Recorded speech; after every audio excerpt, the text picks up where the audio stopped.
Hi, I'm David Desero, and in today's video, we're going to be going over chapters 5 through 7 in the Eye of the World in the Wheel of Time series. Not the World of Time, like I said in my last video. Yeah. I want to give a shout out to a new subscriber, Dana Liu, who was actually really helpful in pointing out how to pronounce all these fantasy names. They also pointed me in the direction of a few Wheel of Time Discord groups, and that was really cool. So thank you for that. So far, the Wheel of Time fans have been super welcoming. It's awesome. It just makes me more excited to dig into the rest of this series. Chapter 5, Winternight. The sun stood halfway down from its noonday height by the time the cart reached the farmhouse. I really enjoy the progression in this chapter, how we go from Rand and his dad working on the farm to sitting down for a meal together, to his dad pulling out a sword and him being like, whoa, there's a lot more to Tam than we had realized, and there's a lot more to him than he's told his son Rand. And of course, shortly after he pulls out the sword, the Trollocs attack. And for some reason, Tam knows the Trollocs are coming to attack. That's why he pulls out the sword, and he also says this line, "Best to be safe. Maybe I'm taking a fancy, or maybe the weather is blackening my mood, but..." He sighed and bounced the key on his palm. "I'll see to the back door," he said. So he went over and locked the back door, which Rand later says that they never do.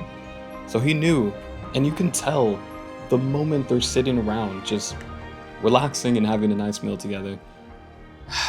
All those ominous feelings, all that foreshadowing, it's about to go down. It's about to come to fruition. And then, of course, the tea water was boiling fiercely, and he had to wrap a cloth around the kettle's handle to lift it off the hook. Heat soaked through immediately. As he straightened from the fire, a heavy thump at the door rattled the lock. All thoughts of the sword, or the hot kettle in his hand, flew away. Personally, I love the use of the kettle here. You might see this happen a lot of times in movies, right? Where the kettle starts boiling and letting out that high-pitched whistle, and it stresses you out, because nobody likes that sound. And then, finally, a knock at the door.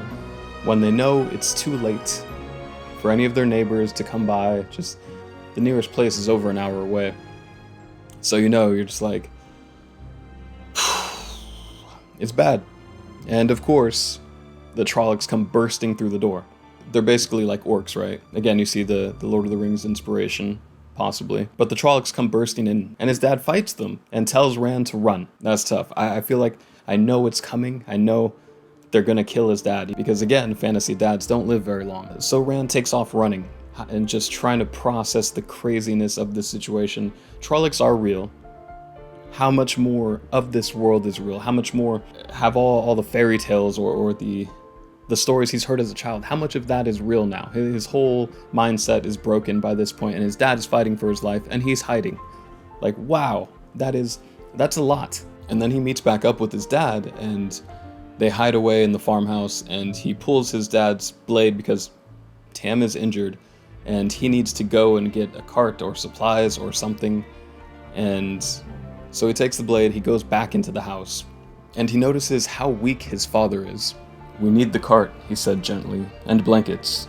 He was shocked at how easily he pulled his father's hand from his sleeve. "Rest, and I'll be back." "Careful," Tam breathed. So while he's in the house, he runs into a Trolloc who mentions Murdral, and that apparently is another beast that's supposed to be 20 feet high and has fire for eyes. And again, a monster from stories he was told as a child has came to life, basically, and is now a threat. And in this chapter, we see Rand get his first kill.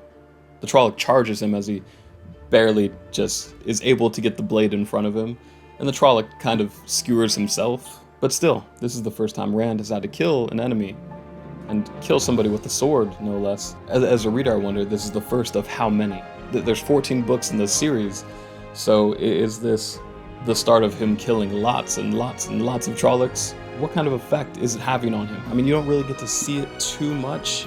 He doesn't get to think about it very much because he has to hurry up and save his dying father. So he doesn't get to dwell on it or think about it. So he gets back to his father, and he says, "We'll be safe in the village in no time, and the wisdom will set everything right. You'll see. Everything's gonna be all right." Man, he's holding on to this thought like it's a guarantee, and we as readers, we know it's not a guarantee. Chapter 6, The Westwood. In the moonlight, Rand could not really see what he was doing, but Tam's wound seemed to be only a shallow gash along the ribs, no longer than the palm of his hand. He shook his head in disbelief. He had seen his father take more of an injury than that and not even stop work except to wash it off. So what Jordan does here is pretty interesting. He's telling us as the reader that the blade's poisoned, and we can tell that because this is a small wound that is absolutely devastating to his father. It shouldn't be hurting him as much as it does. So we can tell as the reader that something more is going on. A lot of this early part of the novel is going to be playing with the short life expectancy of fantasy dads. And then his dad keeps talking while they're in the forest. He's having all these fever dreams and he's whispering like old memories and Rand is like stop. We're getting hunted by Trollocs and the Dark Rider. But man, it's like, oh my gosh, he's not going to stop talking. The sharp chills soaked into his bones, and his stomach reminded him that he had nothing to eat since Mistress Alvir's honey cakes. I like this little detail. Like, not only are we talking about how cold and exhausted he is, but also that he's starving. Details like that will just bring you closer to the story. Like, he is starving. He's fantasizing about food. Yeah, his dad might be dying in the cart behind him, but his gut is like, man, we need to eat. Exactly opposite Rand, the horse stopped again, the shadow opening of the hood turning toward where he crouched above his father. So again, we have those Lord of the Ring vibes, or it totally reminds me of the Nazgul, and they're chasing the hobbits, and the hobbits are ducking down behind a tree, and they're like, just waiting there. And then you have this cloaked rider searching for him. It feels like that, but man, you could feel the tension. It's like Jordan took that scene from Lord of the Rings, but then raised the stakes, because Frodo didn't have his dying father in a cart behind him, whispering random stuff about the past. So it's like he took that and just was like, how could I make this worse? And then he made it worse, and that's what we're reading here, and I love it. Child, blue with cold, should have been dead too. Crying there, crying in the snow. I couldn't just leave a child. No children of our own. Always knew you wanted children. I knew you'd take it to heart, Kari. Yes, lass. Rand is a good name. A good name. Wow. So, you know, I had thought that, his mom was like a mysterious figure and that was going to be important somehow. But I still thought Tam was his dad. He straight up found him in the snow. A bastard in the snow. Like Jon Snow, no.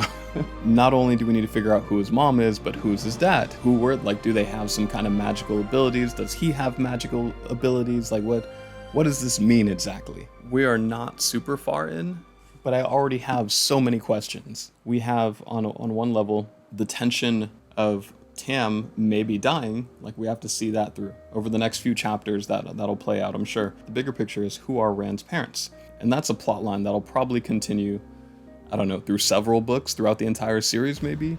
Chapter 7, Out of the Woods. No matter what his eyes told him, he could hardly believe he had spent all night trying to travel the distance from the farm to Emmons Field.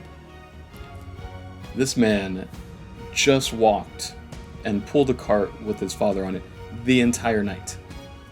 The entire night. Wow. I mean, he must have just went off of pure adrenaline. Charred piles of rubble stood in the places of half the houses of Emmons Field. So he finally makes it, and Emmons Field is in ruins. The houses are wrecked. The Trollocs have obviously attacked.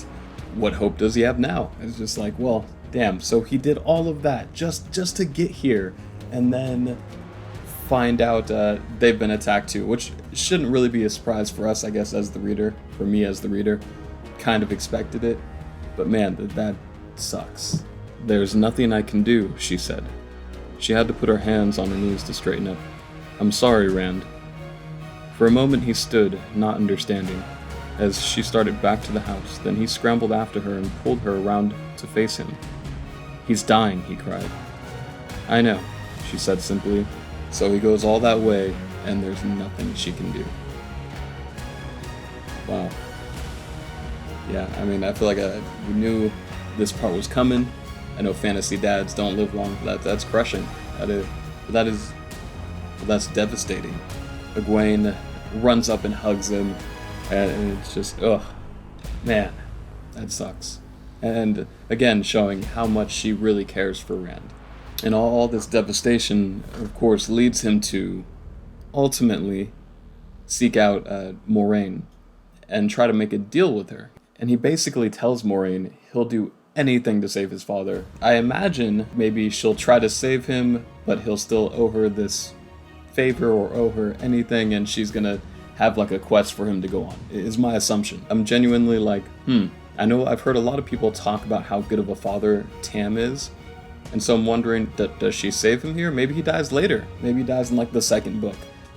I genuinely don't know. I'm sure I'll find out in the next couple chapters, but I'm like, I don't know. I don't know, is he gonna die? Don't actually tell me in the comments. But my last video came out only a couple days ago, so I've only got through 3 chapters. Next Wednesday, I will have a pretty good chunk of the book read, so I might just pick and choose like the most exciting chapters or the ones I found most interesting and go over that. So until next time, later.